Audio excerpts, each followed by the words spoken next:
අපි ආවා marble beach එකට බලන්න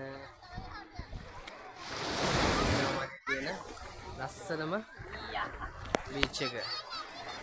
මූද නිකන් මේ පේනවනේ රැල්ල. ළඟ වගේ. පුංචි අයට බය නැතුව යන්න පුළුවන් විදියට අන්න මේ වගේ සීමාවන් ලකුණු කරලා තියෙනවා. පේන ඇති. ඒක නිසා කිසි බයක් නැහැ. ආරක්ෂාවතින් ඉතාම ඉහළ තැනක තියෙනවා. ලයිෆ් ගාඩ්ලා ඉන්නවා එයාපෝස් එකේ. ඊට අමතරව මේ සීමාවේ වාහන නවත්තන්න හැම පහසුකම්ම තියෙනවා. අනිත් පහසුකම් තියෙනවා. ඒක නිසා කිසිම කරදරයක් නැතුව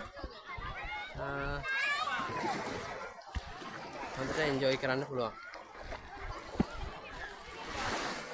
එනනම් ඒ තියෙන්නේ අර ඈතින් පේන්නේ නායක හොඳ වරාය ළඟට මේ කැම්ප් එක පේන්නේ.